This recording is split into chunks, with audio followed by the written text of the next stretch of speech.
Kaisar Sihir, Magic Emperor bab 543 sampai dengan 544, nasib sial Humeir.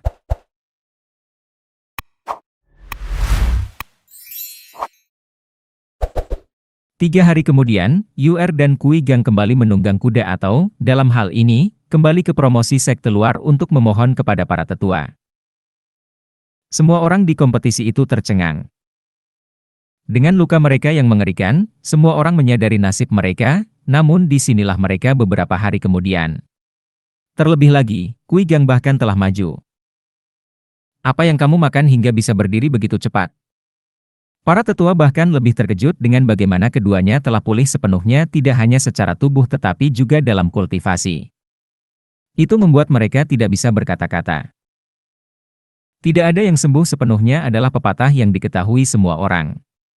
Namun keduanya kembali beraksi lebih baik dari sebelumnya. Namun karena keduanya telah melepaskan status mereka sebagai sampah dan belum pernah membuat marah orang-orang penting, tidak ada gunanya meninggalkan mereka di kantor tenaga kerja. Jadi para tetua menyambut mereka kembali ke sekte luar bahkan tanpa bertanya. Sementara itu, Humeir mengayunkan pinggulnya berjalan menuju sebuah pavilion. Liu Su ada di sana, bermain sitar dalam pemandangan yang menakjubkan, sungai di satu sisi dan gunung di sisi lain. Meskipun nada musiknya memberikan gambaran tentang suasana hatinya yang buruk. Kakak kedua, ini tidak masuk akal.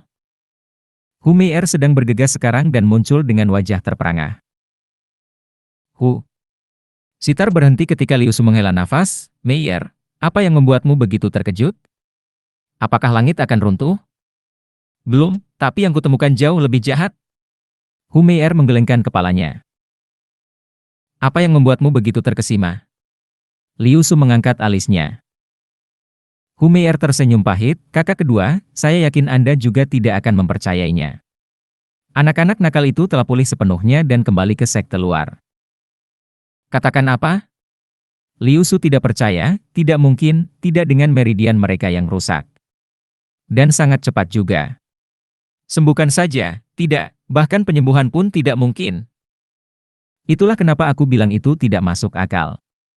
Humeir menghentakkan kakinya, kulit mungilnya hancur karena kerutan di keningnya. Liu Su mondar-mandir di sekitar pavilion sambil berpikir. Tidak, ini adalah hal yang mustahil bagi Kui Lang dan Yuling. Pasti ada orang besar yang membantu. Tapi siapa? Bahkan para tetua pun tidak bisa melakukan ini, sedangkan ketua sekte terlalu sedikit untuk dihitung. Apalagi harganya terlalu besar. Akankah ketua sekte menyia-nyiakan seluruh modal yang diperolehnya dengan susah payah hanya untuk menyelamatkan beberapa orang yang bukan siapa-siapa? Bahkan Kui Lang yang menyelamatkan tuannya dari kematian tidak akan membuat tuannya banyak membantu. Liu Su berspekulasi. Tentu saja tidak. Karena tidak ada tetua yang memiliki barang bagus seperti Zuofen, dan mereka juga tidak begitu kaya hingga membuang pil kelas 10 begitu saja. Mereka juga tidak mengerti tentang angsa emas yang bersembunyi di kantor tenaga kerja. Atau ambang pintu kantor tenaga kerja akan runtuh setiap hari karena banyaknya orang yang datang untuk memeluk pohon besar itu. Humeir mengerutkan kening, kakak kedua, anak nakal itu terlalu aneh. Saya mengajukan beberapa pertanyaan dan itu semakin aneh. Hanya saja saya tidak tahu bagaimana hubungannya dengan keduanya. Apa? Liu Su bertanya. Humeir berkata, pada hari yang sama anak-anak nakal itu pulih. Seseorang mengatakan mereka melihat Kui Lang dan Yuling menjilat Zuofen yang mereka usir ke kuburan untuk datang melihat anak-anak nakal itu. Tapi tidak lama setelah itu Zuofen kembali ke kuburan sementara anak-anak nakal itu membaik. Zuofen lagi. Alis Liu Su bergetar. Humeir menduga, mungkin Zuofen mendapatkan pendukungnya untuk menyelamatkan keduanya. Keluar dari pertanyaan. Zuofen tidak memiliki status di sekte tersebut dan tidak ada yang bisa ditanyai. Liu Su menembak jatuhnya. Humeir berseru, dia tidak memiliki siapapun di sekte ini? Tapi bukankah dia seorang yang tidak berguna? Hahaha, itu hanya kami yang langsung mengambil kesimpulan. Liu Su menghela nafas, saya meminta bantuan guru untuk menyelesaikan masalah ini dan Zuofen tidak memiliki ikatan dengan sesepuh atau tetua manapun. Dia bukan siapa-siapa. Lalu mengapa pemimpin sekte membawanya masuk hanya untuk menurunkannya? Hu Mei'er tidak mengerti. Liu Su menggelengkan kepalanya, tidak ada yang memahami pikiran pemimpin sekte. Kita tidak bisa menebak-nebak. Kurang lebih dia menemukan anak yang berpotensi besar namun kurang pengalaman sehingga dia membuangnya ke kantor tenaga kerja sebagai percobaan. Kamu tahu betapa kejamnya pemimpin sekte terhadap murid-muridnya. Bukankah kamu baru saja mengatakan untuk tidak membuat tebakan liar? Hu Mei'er memasang senyum menawannya. Liu Su tersenyum, tetapi suasana hatinya segera memburuk. Kita mungkin tidak tahu bagaimana kedua peristiwa ini berhubungan, tetapi satu hal yang pasti, cepat atau lambat bajingan itu akan bangkit dan menjadi ancaman bagi posisi kita. Kakak kedua, maksudmu? Hu Mei'er mengerutkan kening. Liu Su mengangguk, matanya dingin. Hu Mei'er ragu-ragu, jadi dia bukan sampah, tapi pemimpin sekte telah membawanya ke sekte dan dia bahkan akan menjadi muridnya suatu hari nanti. Itu berarti pemimpin sekte akan menyelidiki apa yang kita lakukan. Jangan khawatir, pemimpin sekte tidak mau menyerah.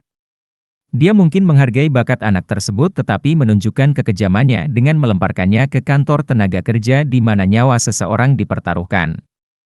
Tidak ada murid pemimpin sekte yang lemah, mata Liu Su berkilau karena haus darah. Hu Mei'er mengangguk, tersenyum lebar, serahkan dia padaku. Lapisan ketujuh dari budidaya surga mendalamnya bagus tetapi saya tidak pernah menyentuhnya sebelum takut akan status sampahnya. Tapi sekarang saya tidak punya keraguan. Adik perempuan, Dreambot itu bagus tapi menjadi serakah adalah hal yang tidak boleh. Hati-hati dengan Kui Lang dan Yuling. Jika mereka melaporkan kamu ke sekte, itu akan membawa masalah bagi kamu. Liu Su mencibir. Hu Mei'er mengusirnya, senyumnya memabukkan, kakak kedua, aku tahu apa yang kulakukan dan tidak akan membiarkan keserakahan menguasai diriku, hai. Hu Mei'er mengayunkan pinggulnya saat kembali, menatap mata Liu Su yang puas. Dalam keadaan tidak sadar, mereka akan membuat marah anak laki-laki cantik yang tampak sederhana namun kejam dan kejam di dalam. Hu Mei'er dan Liu Su sedang menggali kubur mereka sendiri. Menyebutnya, sudah kubilang, sangat tepat. Angin yang menggigit bersiul melewati Zuofen di kuburan, ditelan oleh energi hitam di sekitarnya. Dengan beberapa guncangan, Zuofen menunjukkan senyum cerah. Mencapai lapisan ke-8 sudah dekat. Pak! Meskipun patahnya dahan mengurangi suasana hatinya yang baik. Untuk menangis dengan suara keras, kali ini apa? Siapa yang mengacaukan waktu berkualitasku? Zuofen menggerutu sambil mengambil kembali energi hitam itu dan melihat pendatang baru itu datang. Bahkan sebelum dia melihatnya, suaranya sudah sampai padanya, menghipnotis dan memabukkan. Bahkan hati Zuofen yang mantap pun tidak mampu melawan ketertarikan itu sepenuhnya. Oh, adik junior Zuofen, sudah lama tidak bertemu. Aku sangat merindukanmu. Hu Mei'er mengayunkan pantatnya, meningkatkan pesonanya. Laki-laki manapun saat ini akan menjadi idiot yang ngiler, hanya berharap melompat ke dalam karung. Padahal rumput hijau juga bisa digunakan untuk melompat seperti kelinci. Bukan penampilan rata-rata Hu Mei yang melakukan hal ini, tapi cara dia membawa diri, setiap gerakannya, setiap kedipannya, membuat setiap pria terpikat. Termasuk Zuofen. Meskipun saat dia menyeka air liur dari wajahnya, hatinya berubah menjadi balok es. Rindu aku, kan? Kangen kepalamu. 2 bulan lalu, kamu menganggapku sampah, tapi sekarang kamu datang untuk bermain-main denganku? Hihihi, bukankah itu hanya karena aku menyelamatkan mereka berdua? Kamu menemukan orang yang tepat. Menjilati bagian putih mutiaranya, mata Zuofen bersinar dengan kebiadaban, menunggu untuk menerkam mangsa yang tidak sadar itu yang semakin dekat dengan kehancurannya. Ayunan pinggulnya yang jahat semakin dekat dengan setiap langkah yang memabukkan. Di hadapannya, dia memutar mata centilnya dengan ekspresi jijik. Ya ampun, tempat apa ini? Bagaimana kamu bisa tahan? Bagaimana mereka berdua bisa mengirim kekasihnya ke tempat kotor seperti itu? Hahaha, tapi kakak perempuan, aku suka di sini. Senyuman Zuofen melontarkan cemoohan. Memutar matanya, Hu Mei'er menggerutu, bagaimana kamu bisa mencela dirimu sendiri, saudara junior? Kamu mungkin tidak peduli dengan tubuh kamu, tetapi saya patah hati. Hu Mei'er meletakkan tangannya di dadanya, gerakan mematikan ini bahkan membuat Zhuo Fen linglung. Hu Mei'er mencibir dalam hati, Fen Er sayang, aku akan memberikan dua pemikiranku pada mereka berdua dan membuat mereka menerimamu kembali. Aku tidak tega melihatmu layu di tempat mengerikan ini, menahan angin kencang, padahal rambutmu sudah putih. Hu Mei'er menelusuri rambut Zhuo Fen dengan tangan mungilnya, lalu kepalanya, lalu pipinya. Tangannya menyentuh pipi Zhuo Fen seperti sentuhan lembut, membuat jantungnya berdetak kencang. Dengan senyum cerah mengucapkan janji yang tak ada habisnya, Hu Mei'er jatuh ke pelukannya. Wajahnya memerah, telinganya memerah, dan pikirannya kosong.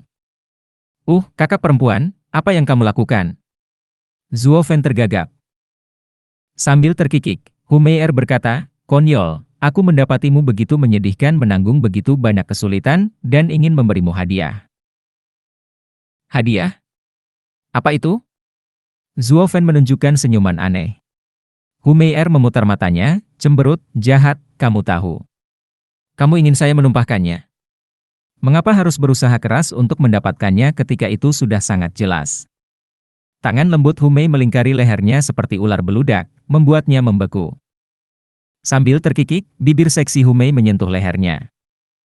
Seperti sambaran petir, Zhuo Fen menggigil. Seperti seorang perawan, baiklah seorang perawan sejati, tidak tahu apa yang harus dilakukan dengan tangannya. Hu Mei'er tersenyum dingin melihat kegugupannya, bangga pada dirinya sendiri. Bocah cantik ini ada di dalam tas. Bibir panas Hu Mei'er mencium lehernya, seperti seorang jenderal yang mengepung kota. Selama ini Zhuo Fen memiliki ekspresi bodoh di wajahnya dan terpaku di tempatnya. Dia mengambil semua kebebasan yang dia inginkan, menyerang jantung lemahnya dengan setiap tindakan. Dia seperti anak domba di depan harimau betina, lemah dan tidak berdaya bahkan untuk berteriak. Lebih baik lagi, tidak ingin menangis. Bibir penuhnya akhirnya mencapai mulut Zhuo Fen. Kakak perempuan, tidak. Zhuo Fen hampir tidak dapat berbicara. Hu Mei'er berpikir, seharusnya begitu, dan matanya berubah menjadi lebih gelap. Waktu untuk mati. Kekuatan Hu Mei melonjak. Aroma kental tercium darinya, menghentikan setiap gerakannya dengan aroma. Dia tidak bisa bergerak meskipun dia menginginkannya. Sambil nyengir, Hu Mei'er menggoyangkan lidahnya ke mulut Zhuo Fen seperti belut, menyegelnya. Melihat mata sucubusnya, darah Zhuo Fen mendidih, dan tiannya bergolak, ingin melarikan diri. Jadi begitu, dia berlatih metode pesona untuk mencuri yang pria untuk dirinya sendiri. Bagi pria, yang adalah esensinya. Melaluinya mereka semakin dekat dengan Dao, budidaya mereka meningkat. Itu adalah landasan keberadaan mereka, yang tanpanya tidak ada energi spiritual yang dapat berkumpul di atas mereka. Atau setidaknya mereka tidak bisa menahannya dan mengubahnya menjadi Yuan Qi miliknya sendiri. Kehilangan yang berarti berubah menjadi cacat jika bukan mayat. Yang bagi pria dapat menjadi obat yang baik dan juga bagi wanita, terlebih lagi yang utuh. Oleh karena itu, dunia mempunyai cara untuk memupuk yang melalui yin dan sebaliknya.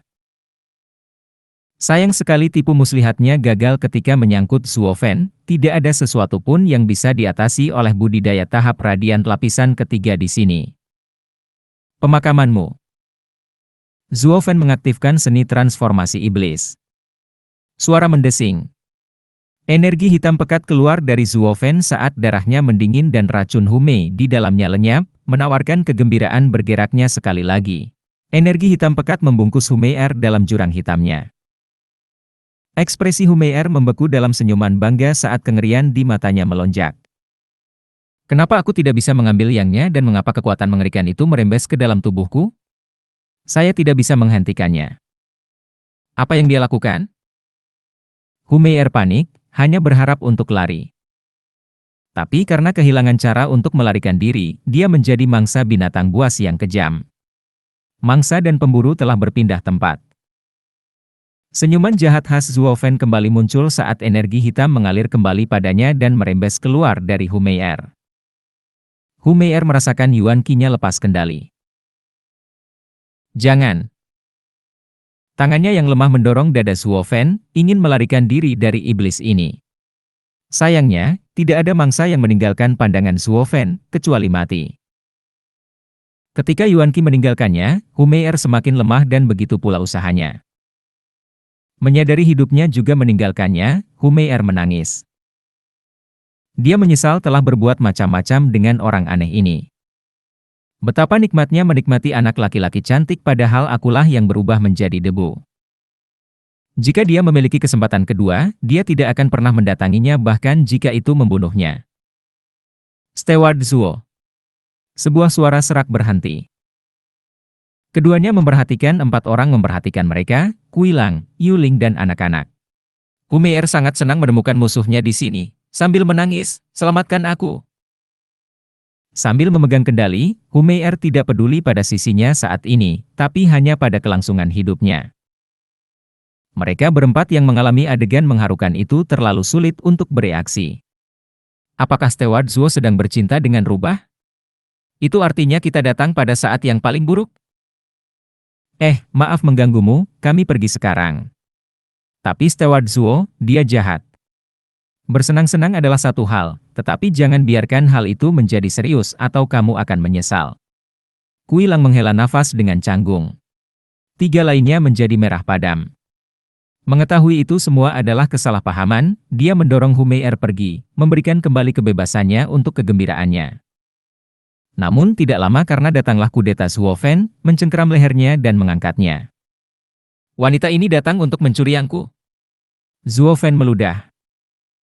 Keempatnya berseru. Jadi mereka tidak menabrak orang jelek, tapi dia datang untuk membunuhnya. Tapi setelah merasakan kekuatan Zhuo Fen di kulit mereka sendiri, mereka menertawakan kesulitannya.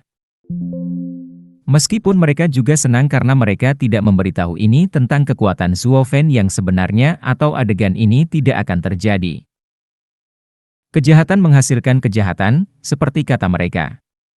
Pelacur itu sudah selesai.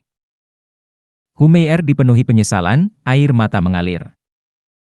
Apa salahnya aku bermain-main dengan ahli tersembunyi yang jelas-jelas terlihat? Dia sangat menyesali keputusannya hingga dia menderita.